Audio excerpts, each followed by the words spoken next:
Por favor, señor, ¿dónde está mi equipage? No comprendo, señor. Favor de pasar por aquí.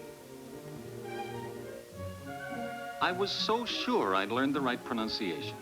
But when I tried my phrasebook Spanish at Maracaibo Airport, nobody could understand a word. It brought home what I was told in the briefing sessions by Creole. I'm starting work in a foreign country for an American oil company. I'll have to learn its ways, just as Creole has. We each represent the United States here, in the eyes of the Venezuelans. My baggage was at customs, as I should have known, and my English got me through. Then the language problem ended for the moment. Creole had sent another American engineer up from the oil fields to meet me and show me around before I report at the engineering office.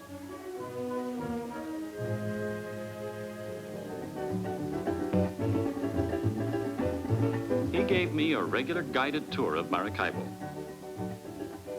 Everything looked just as tropical as I had expected, and only 10 degrees north of the equator, it was just as hot as I had expected. The first thing that surprised me on that ride was the number of ultra-modern homes we passed.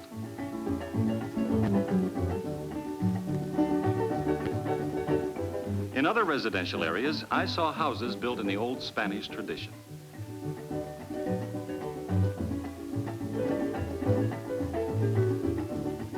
Then came the new again, huge modern apartment buildings.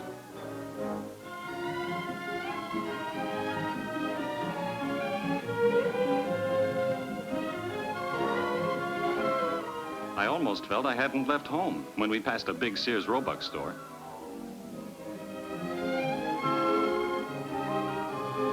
Another familiar sight was a used car lot full of American autos.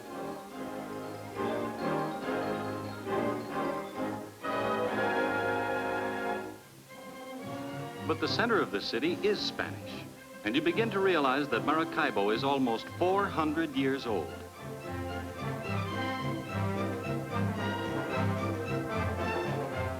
The narrow downtown streets along which we drove were once invaded by Morgan's pirate raiders.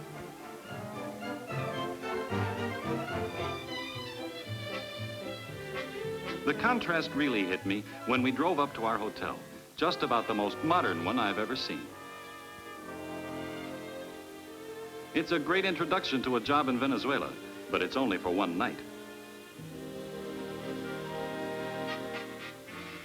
Pardon my luxury, dear. I'm sitting beside the pool at the hotel as I write this. My next letter will be from Lagunillas, because I leave for the oil fields tomorrow. Love to you and the boys, Jim. Love to you and the boys, Jim. Where is Daddy, Mommy? Well, Jeff, I'll just show you.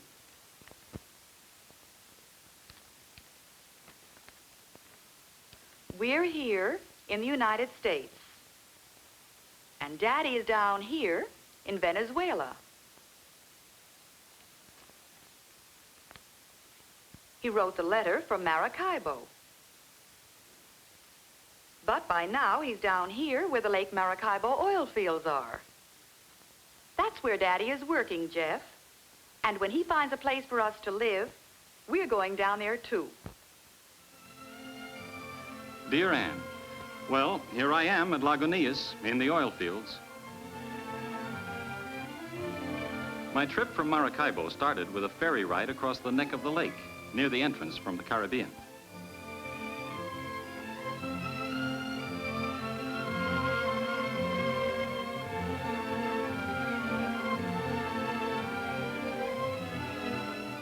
Lake Maracaibo seemed narrow here, but it's actually 60 miles wide at one point and about 120 miles long.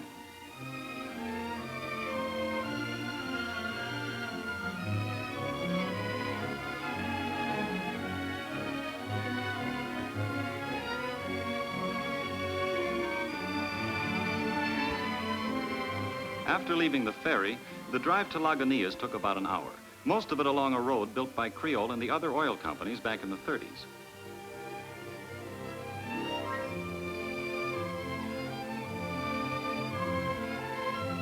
The offshore wells run along the edge of Lake Maracaibo for more than 40 miles, sometimes reaching beyond the horizon. It's quite a sight. But the most thrilling sight to me was my first view of our new home, Lagunillas, right on the lakeshore. It's both a community and an industrial center.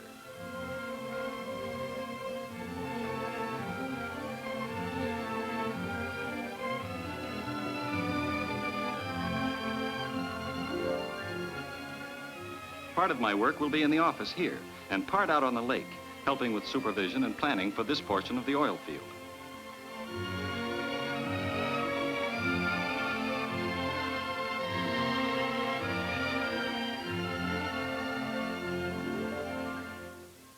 I started meeting people the moment we arrived.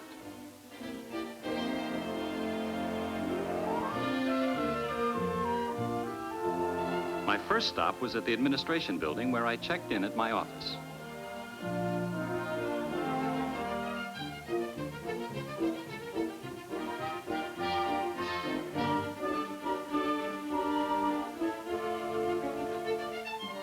My boss, the district petroleum engineer, is a young fellow. They give responsibility early here. I found that the engineering staff is both Venezuelan and American, or North American as they say here.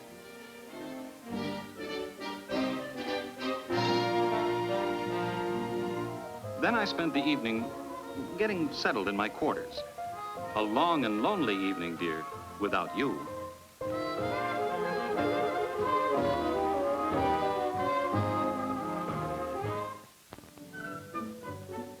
The next day, I was taken out on the lake to see the field procedures. Before that day was over, I felt as though I were back in the Navy.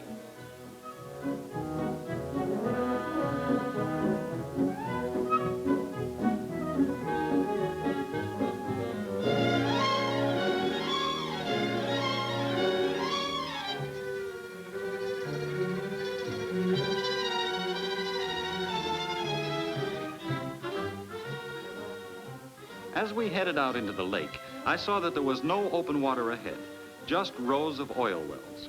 And as an engineer, I know that what I saw is just part of it, that under the water there are hundreds of miles of pipeline connecting the wells.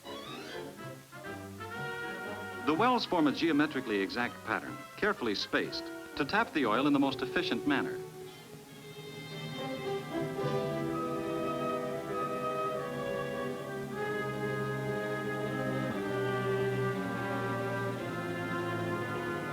Creole and the Venezuelan government work together to make sure that the field is planned for the best long-term utilization of the country's oil resources.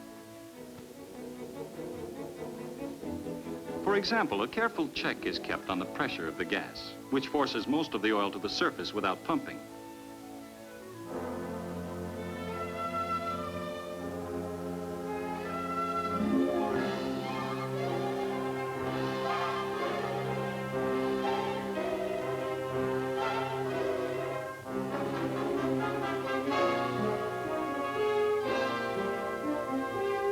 The gas which comes up with the oil is not wasted or burned off. 7 miles offshore, I saw one of our huge plants which injects the natural gas back into the formation. That maintains the pressure to keep the oil flowing. The drilling is done with power and equipment from big barges, tied up to the well platforms.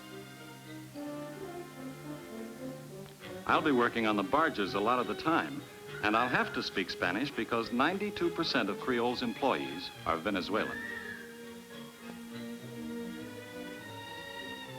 That includes a large number of the engineers and more than half of the supervisors, like the tool pushers who boss the drilling crews.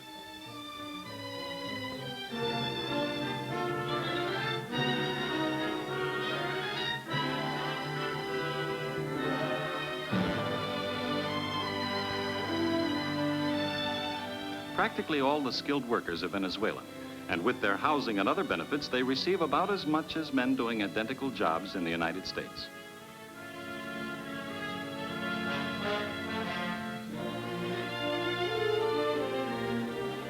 Employee relations policies are about the same too, and oil companies here operate under modern labor laws. I already feel at home in my job, even though I sometimes go to and from work in a boat. Sure, it's a different country, and I'm a foreigner here, but the Venezuelans have already made me feel welcome. All I have to do now is lick that language problem.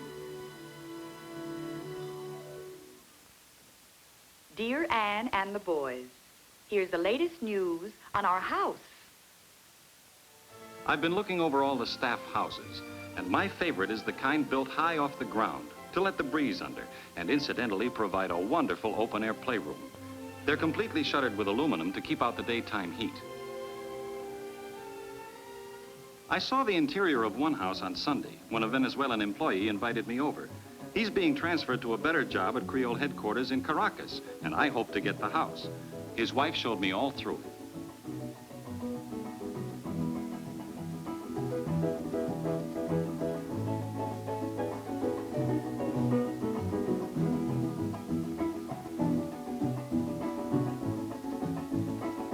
This one had 2 bedrooms. Some have more.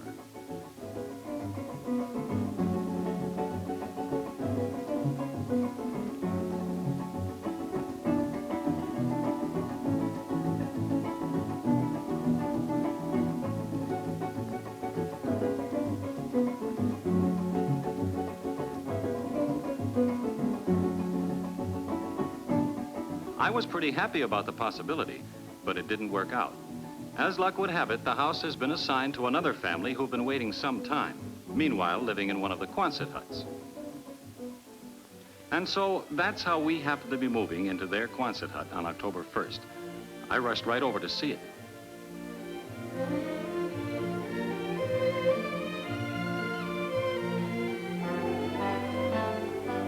It's temporary housing, of course, but these people had fixed theirs up attractively.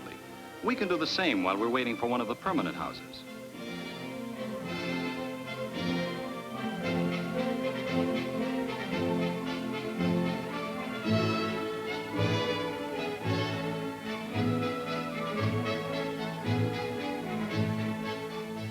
We'll need just about everything we have at home, except the kitchen sink.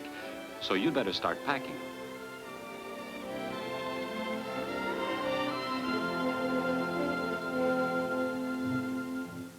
Be prepared for a heavy social life, too.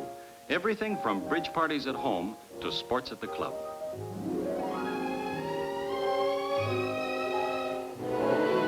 My favorite spot is the pool, even though it's mighty lonely there without you. No fun at all, really.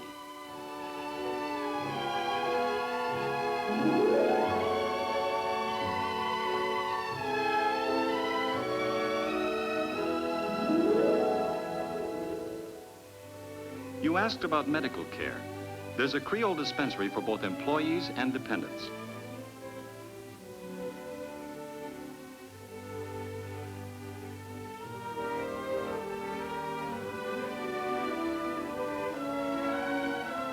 I've looked over the school, too.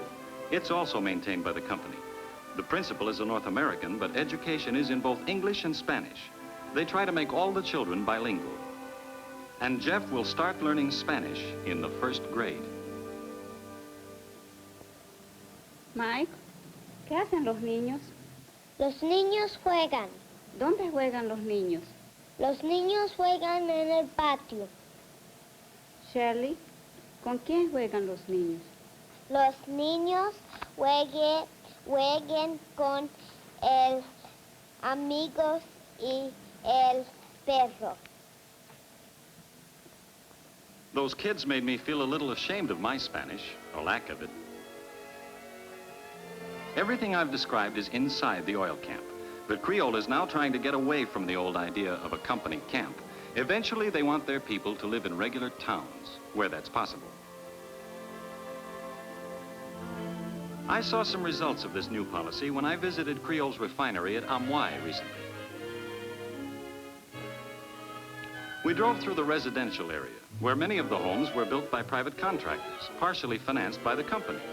The houses are sold or rented to anyone, not just Creole employees. The worker is even helped with his down payment if he needs it, but after that, he and his family are on their own, just as in the United States.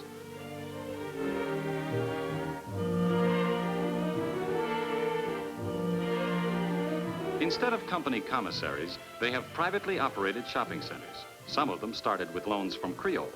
The idea of this community integration project is to make people independent instead of having to look to the company for everything. It's an interesting new development.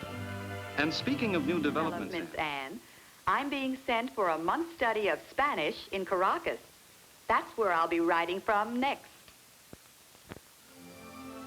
I traveled to Caracas by air, of course, landing at Maiquetía, right on the shore of the Caribbean.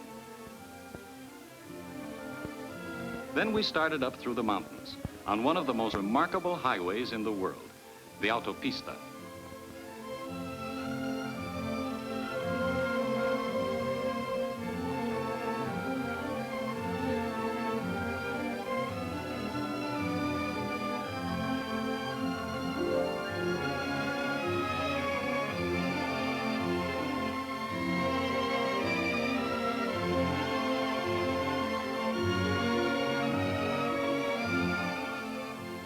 It took us just 20 minutes to climb to 3,000 feet, the altitude of Caracas. Suddenly, we were in the city.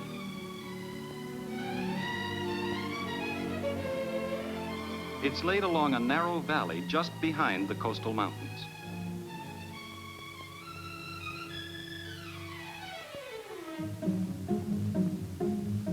The downtown area is dominated by the Centro Simón Bolívar, a building development something like Radio City, except that superhighways go through it and under it.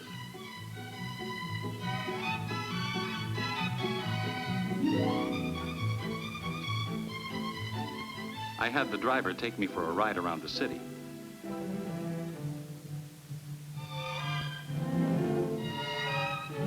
He showed me the new sections in the east, where just 10 years ago there were sugarcane and coffee plantations.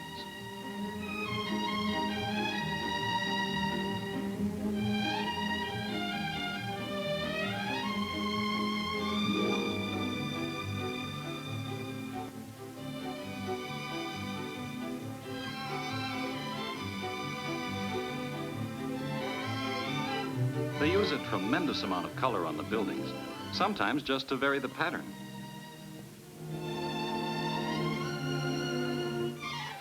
And sometimes for artistic effect, giant mosaics, 6 to 10 stories high.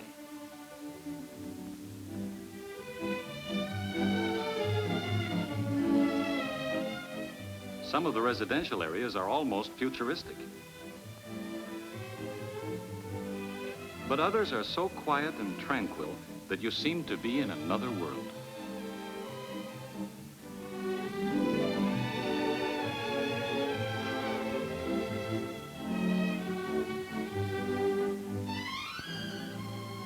Since that first day, I've spent most of my time studying Spanish. I'm even writing this letter between classes. But tomorrow is Sunday, and I expect to see more of the city. I've told you how modern much of Caracas is. Well, if the rest of the place is modern, they'll have to coin a new word for University City. Believe me, this is no ivy-covered campus. University City is one of the impressive sights of Caracas, another example of the prosperity oil has helped to bring to Venezuela.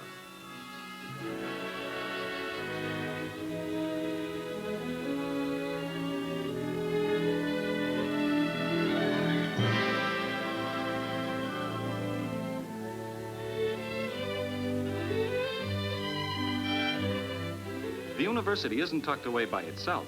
It's part of the city, and it provides the city with many things, from medical care to a beautiful stadium for soccer and track, and another for baseball.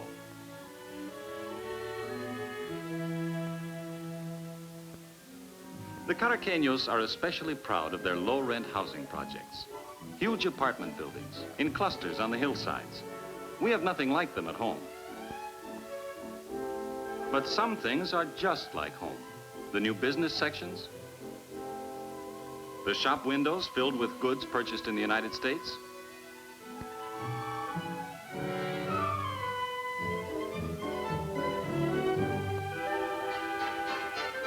and the familiar look of all the American cars, not to mention the traffic.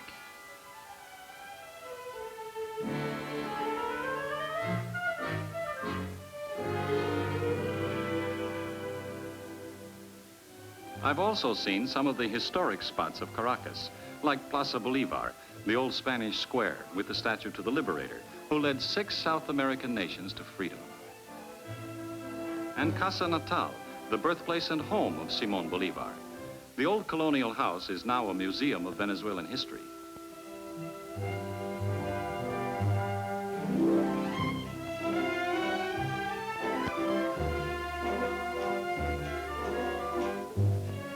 I was told that many families in Caracas still live in gracious old homes like Bolívar's, showing only blank walls on the outside and looking toward beautiful inner patios open to the sky.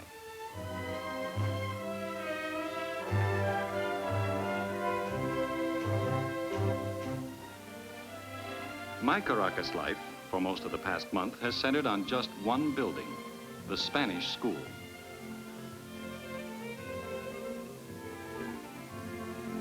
We Norte Americanos study Spanish 8 hours a day, 5.5 days a week.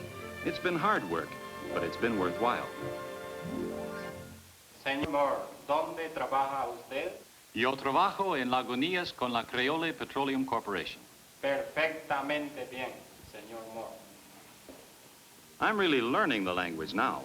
Just wait until you hear me when you reach Maracaibo next week.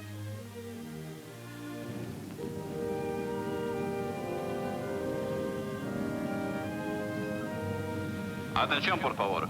La línea aeropostal venezolana anuncia la llegada del vuelo número 201 procedente de Miami.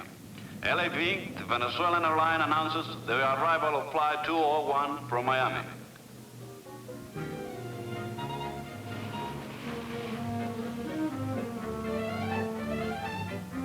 Su atención, por favor. Después de cumplir requisitos de migración y aduana, los pasajeros saldrán por la salida este del edificio. Following immigration and customs clearance, passengers will exit at the east end of the terminal.